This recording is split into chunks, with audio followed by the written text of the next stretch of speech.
hitting record, starting the live stream, and admitting everybody.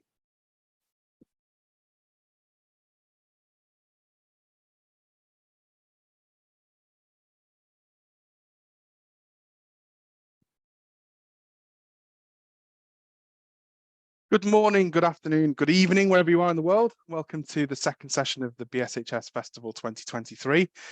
My name's Dr. Sam Robinson. I'm the conference chair for the BSHS, and it is my pleasure to introduce our second session, Who is Driving the Agenda in Food Safety and Why? Piloting a New Discourse Analysis Tool. And without any further ado, I will hand over to Malcolm, Anne, and Louise.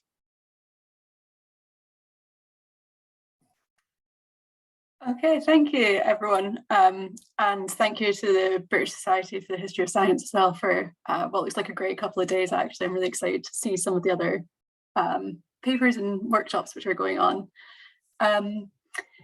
So yes, basically we're a group of academics who are split between the University of Nottingham, the Business School, the School of Law, and also the University of Bristol. So it's two historians, two business scholars, and a legal scholar, creating a really truly interdisciplinary team, working across kind of multiple methodologies and approaches to build this kind of new approach, we hope, to analysing the history of food safety.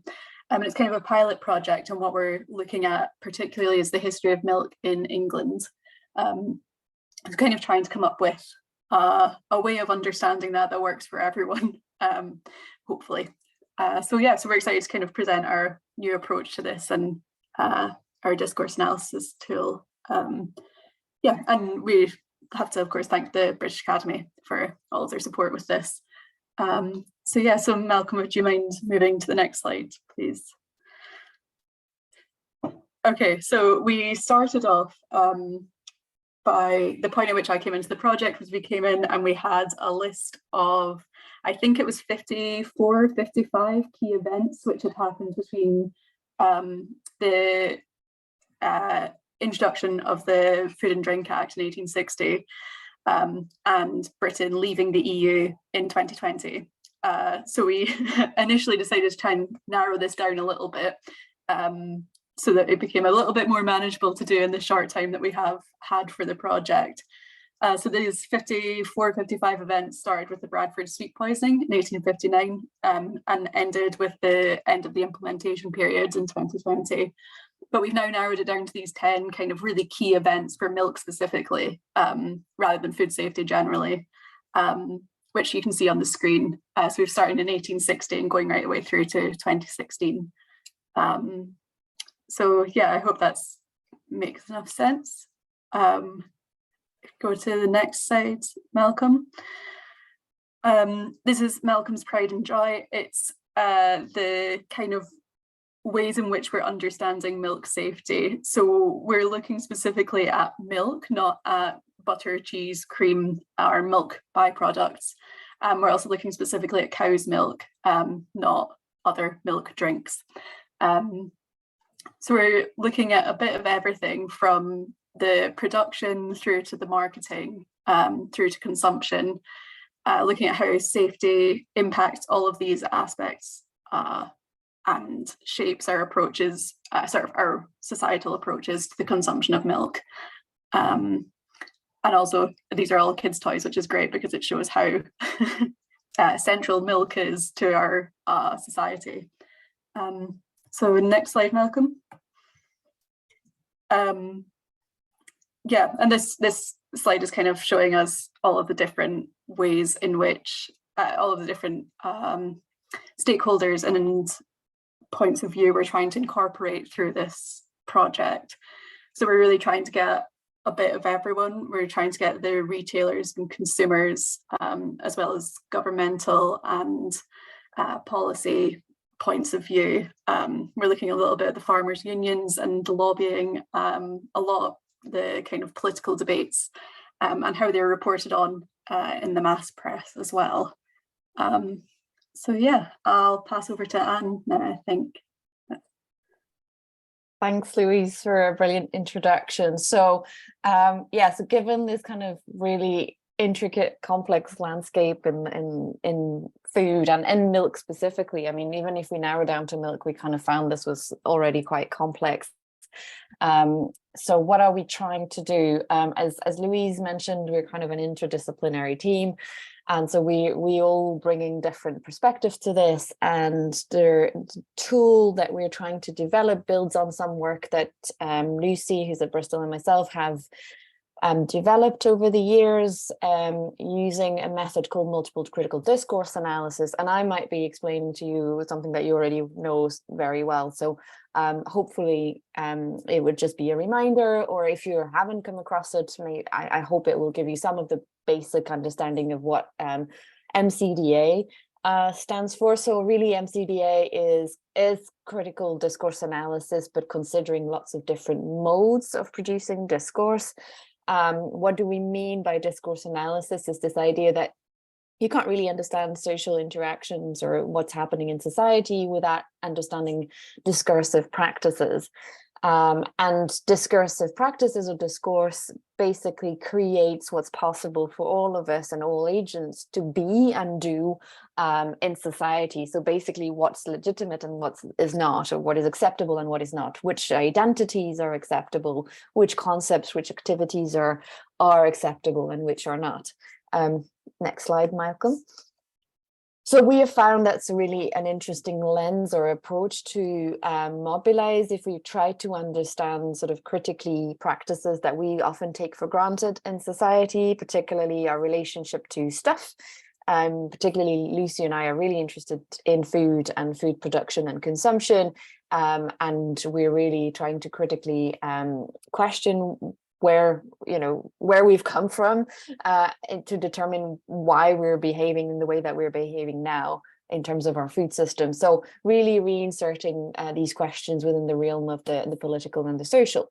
And I was talking about discursive practices just a moment ago. What do we mean by that, and why is it multimodal? So here is simplistically, I've put text and visual, but multimodal means you also integrate audio, and you can integrate moving images. So we're considering discourse as kind of constructed by and mobilized by different actors in society, and as a way to make sense of certain issues, but also shape the discourse itself and legitimate responses or practices in relation to an issue. So in the context of milk safety, we can imagine that certain discourses will be mobilized or constructed by certain actors to pursue certain interests, right?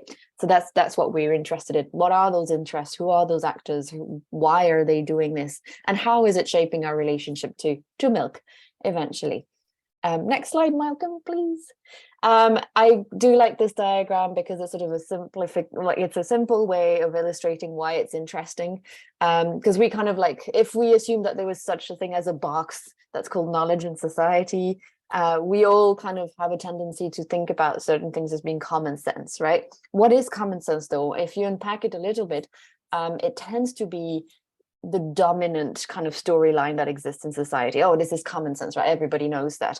From a discursive perspective, yes, it relates to this dominant discourse, the things that are perceived as acceptable, legitimate, and that are so ingrained in how we think about things is usually viewed as common sense. But obviously that means if there is a dominant storyline, there are alternative storylines as well. So why is discourse interesting? It's also because of this kind of power dimension to it, right? What's the dominant view? What's the dominant story? And what are the alternative stories? And in kind of trying to unpack the dynamics between those things is really what's interesting to us. And in this context of the project, we're looking at milk safety, trying to understand the dominant storyline, but also the alternative ones that may have emerged over time. Next slide, please. So this is kind of a whiz through kind of M-CDA and a basic introduction. But what we're trying to do with this tool is to really make it palatable and basically for everyone to be able to apply it and to try and do it, right? So what's often missing in M-CDA approaches is the fact that you know, people kind of don't really explain the nitty-gritty of how you do it, and we feel that's a really interesting thing to try and unpack, especially because we have such diverse expertise around the table. And what it helps us do is unpack some of these, well, I would say these 5 key kind of questions, and we'll show you in a moment what that looks like translated into the tool. But really, we're interested in unpacking the context of the discourse in which it is produced or reproduced. We want to understand who speaks and who's silenced. And you know, what do they speak about whom and about what, right? Who are they talking about? What are they talking about? And how do they speak? And I've put speak in quotation marks because, you know, if you're looking at a static image, there's no such thing as speech, but it's sort of, you know, even visuals construct, you know, how we are talking about subjects or objects. So that means we're interested in the vocabularies, but also the imagery, the representations, the omissions, things that, you know, we would expect to see but are not there. And then finally the so what, right? So what does that mean in terms of what's possible in society in relation to that particular issue?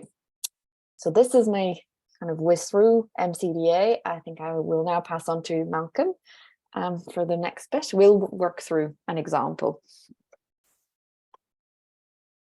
Thank you very much, Anne. So I'm going to work through an example, and I'm going to attempt to share a video clip with you. Somewhat nervous to do this, but essentially the crux of the tool is posing a series of questions. In the way that we actually do it, it exists as quite a complicated spreadsheet database. For the purposes of just now, I've prepared this as a set of prompts. Obviously, there's a question of a main theme, the different contexts, image, and audio features, the subjects, the objects, the locations, and the practices. You will have a chance to look at this and use this a little bit more very soon. But first of all, I'm going to show you an example, and that involves this rather fun video clip, which I hope you can hear. If you don't hear it after a few seconds, someone's going to let me know. Every day,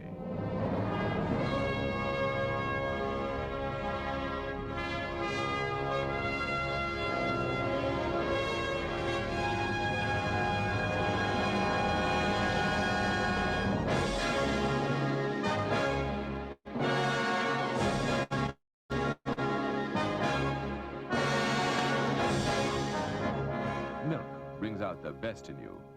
Order some extra tomorrow.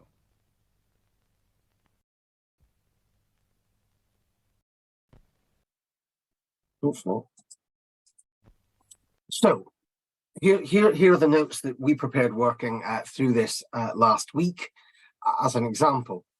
And the main theme we decided was milk is presented as something which will make you better. And there's more than a gentle nod towards the space age. And following from that, of course, in the context in the 1970s and 80s, space seemed rather closer than it does now. And we also noticed in more geographic terms that the narrator has quite an elite, I would suggest, Southern English accent. And we look at the images and what's actually there, and we see that there's this halo effect on the bottle. We see brown tiles, and we're hoping someone here might actually know exactly what kinds of tiles they are. We have various expertise in the project. Nobody is an expert on tiles. The idea of milk, we get it comes as opaque and grey, and then it becomes brighter and whiter than milk. We have absolutely ridiculous music for something which is trying to sell bottles of milk. The Siegfried's Funeral March from Götterdämmerung, there's an awful lot of brass, and it's also more than a gentle nod in the direction of Strauss from Space Odyssey, 2001 Space Odyssey. It's more interesting for what it doesn't show, and I think in a way when we talk about, when Anne was talking about dominant storylines and alternative storylines, you know, we see that, what don't you see? Well, there's possibly a milkman there, there's implicitly a consumer, but you don't see either of them. You can hear the officialdom in the narrator. There's a male voice, but there's no female voice. There's no cows, there's no farmers. We're fairly sure it was red and white on top of the bottle, so we get some glass bottles. They're all of the same type. We see the doorstep, but that's it. Where is it? And very much on the first viewing, I didn't know where it was going, and I don't think it went anywhere near where I thought it was going to go. So we see the milkman placing milk on the doorstep, and that mirrors the consumer taking it in. And there's very much an assumption that it's about to be taken in by the consumer. So we are now going to enable you, hopefully, to have a shot at doing this yourselves. We're going to put you into breakout rooms with one of us, and you're going to be able to use this example, this picture, and you're going to try and ask those questions and input into Padlet. And at this point, I'm hoping Sam is going to magically press a button that will make things happen. I am in the process of Thank pushing you very those much. buttons. So just give me a second to assign everybody. To make sure I get this right. You're our guinea pigs.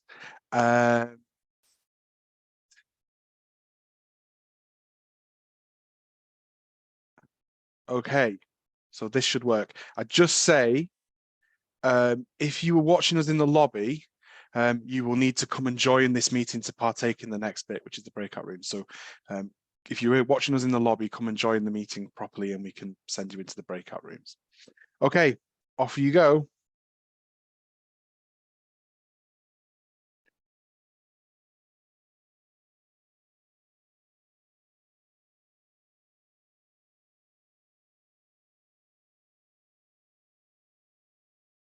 Oh, you should.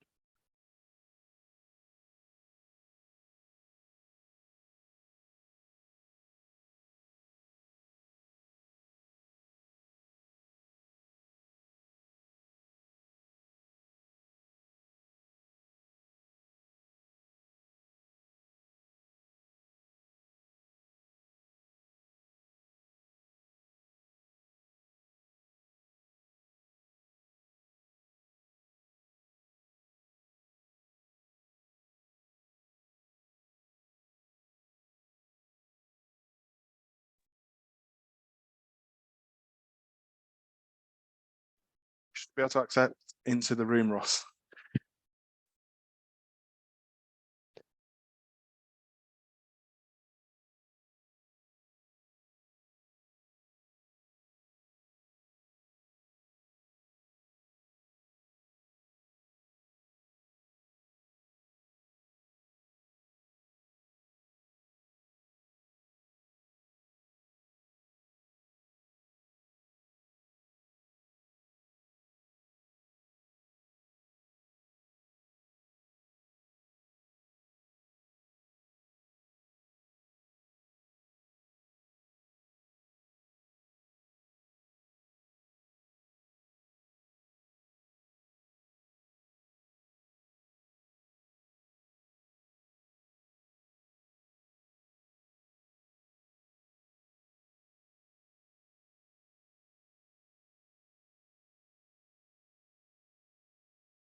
Is that everyone back?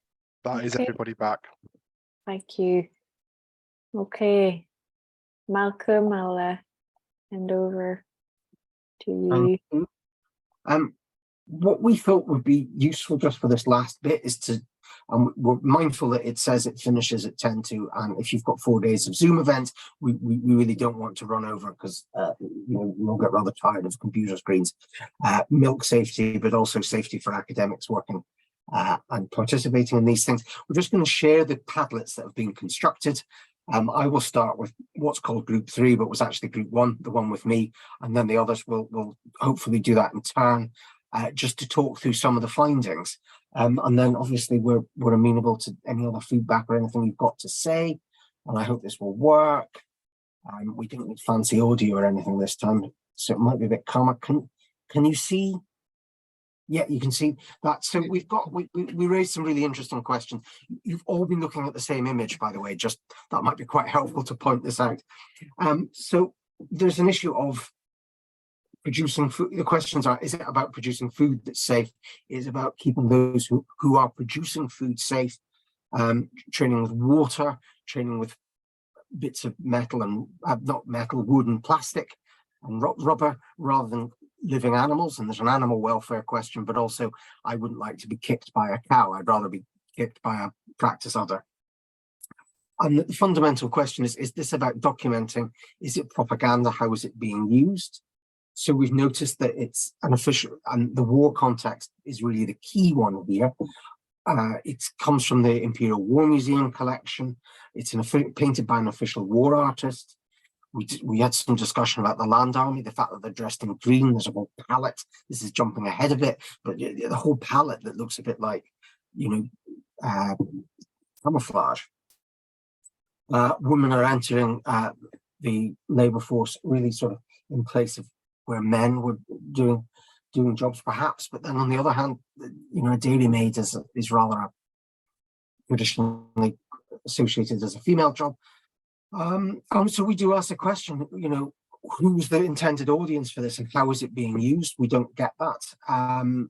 We are drawn by the red to the fake udder, and the girls are at the side. And we thought it was interesting, like the bit that pops in the image are those udders. One lady's wearing a hat, the other two are not, and it's sort of protective clothing, but they're not quite laboratory typed coats. They are very much, there is a military air about them. The buckets, so objects in it, we've got buckets. There's other things in the background, and we spent probably quite a long time discussing where and what is this, because it looks like a barn, it looks like a farm, but is it? Like what are the clues towards that? It's really a classroom, so we had some discussions about that. We don't know from the image where it is, but it does say in the metadata that where it is in Hampshire. And I think just the last bit, we've got questions about producing art about war. I didn't mean to do that, and also learning how to milk cows and to produce in a safe way. And I'm now going to stop, and I'm going to hope that Anne, are you ready to go? Do I need to? Yes, I can go. So there are some crossovers between what your group discussed and ours, but I think we also have slightly different things. So this is lovely. Can you see all this? No. Yes. Yes. Okay, great. So it's an interesting one, and I think I'll just pick on some of these, some of the ideas that were there, not all of it, but just adding to what you've said, which is the point of these conversations, isn't it, Malcolm? And I think it's really nice just to come together and see what each of us is adding.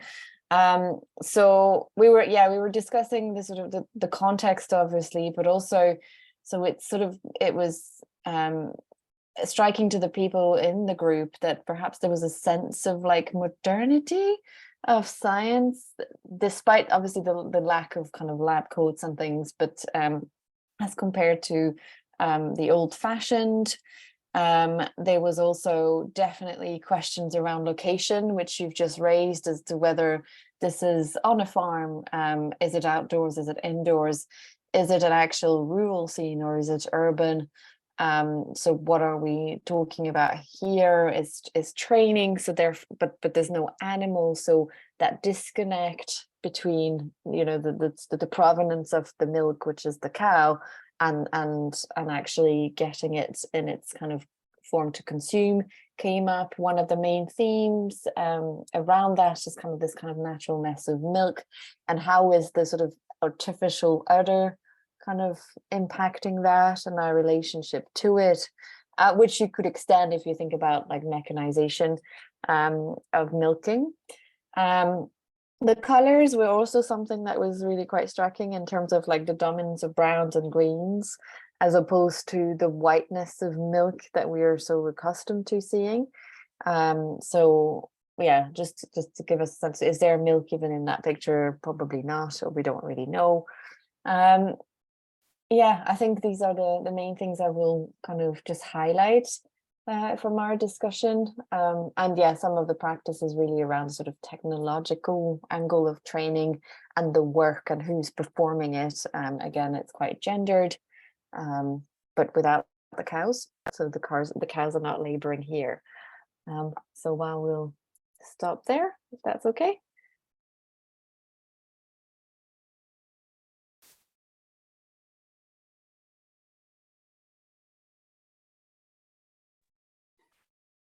Sorry, I'll just share my group as well, if I can work out how to do that. Hopefully everyone can see that okay, yeah? Cool. It's crazy how, despite it being 2023, Zoom is still not natural, right? So we had a lot of the same kind of themes and approaches that Malcolm and Anne's groups have already highlighted, which I think is kind of good at showing that we're able to kind of come up with a good agreement about sources from it. So we talked a lot about femininity and the kind of land girls, and the fact that they were kind of young women whose femininity still existed in the photos, and it was clear that they were women rather than kind of leaving questions about who was doing this labor. And Charlotte made a really interesting connection to the Vermeer painting of the girl with the milk jug, kind of contrasting the kind of relationships between women and milk throughout history, which is really interesting. And we also talked a lot about the kind of technicalization, if that's a word, of tradition. It's the idea that this is like the most traditional way of getting milk, right, is milking by hand, and about how it's becoming technical through the use of the kind of model udders, and also the use of water to practice rather than milk, because we sort of, there's no white in the picture where we would expect to see milk, so it's this kind of like artificialness, whilst generating kind of a new approach. Yeah, I think that's everything. We talked about as well the kind of contrast of the rivets and the buckets in the background, and how kind of industrial it seemed, despite it being kind of a very natural sort of scene as well, with the kind of agricultural background. Yeah, and then we also had a really interesting discussion about the use of oil painting, which was not something I knew much before about is apparently very common for the time, but also really removes any movement from the approach to art, which I thought was really interesting and something that I knew very little about. So it was really cool to get to learn something new as well. From my side, I hope that everyone else learned something new too. So yeah, thank you.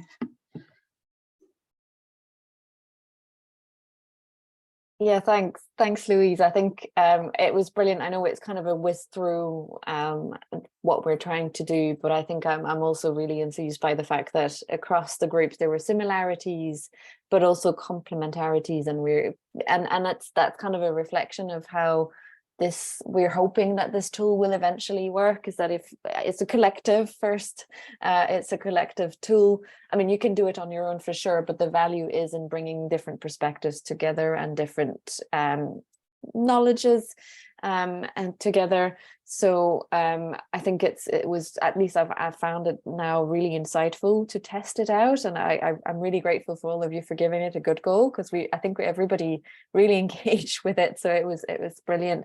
So just to give you a sense of what we're doing, so as Louise showed you in the beginning, the ecosystem map is all the sort of kind of actors or stakeholders in the milk kind of safety landscape that we've identified. So by using our timeline, we're hoping to gather lots and lots of material, which, you know, seems at times a little bit overwhelming, but from lots of different sources, lots of different stakeholders, and apply this tool to analyze all of them, which hopefully will give us, I think, a very rich picture of this narrative over time, and across so many multiple modes. We've also visited Milk, so the exhibition that's currently at the Wellcome Trust as part of this project for data collection. And this is where, like, the image that you've been looking at and the ad, this is where they've been taken from. So we actually, went with our kind of tool visited the exhibition and sort of took notes as we went through. So yeah, it's going to be an interesting journey now that we've kind of collected all of our sources or archives and trying to apply this tool. So so that's it from us. I just want to reiterate a massive thank you to everyone for joining the session, for giving it a go. And obviously, if you're interested or would like to discuss further, please do feel free to get in touch with either myself, Malcolm, or Louise, or Richard and Lucy. I know they're not here, but I'm sure they'd be delighted to hear from any of you. So yeah, that's it from us. I think we're just on time. That was perfect. Thank you for giving us a wonderful session that shows the full possibilities of a digital format that would be very difficult to do this in person, and it was brilliantly simple in the digital world. So thank you, Anne, Louise and Malcolm. To all of those people out there who've been participating in this session, thank you. Without you, this wouldn't have worked at all. We hope to see you at another session soon. The next one starts at 1 p.m. But as you might already be aware, if you have to miss a session, you can always watch along later via the events platform. So it just remains me to say thank you once again to our brilliant panel. Thanks for you guys for participating. Take care, stay safe, and we hope to see you again soon.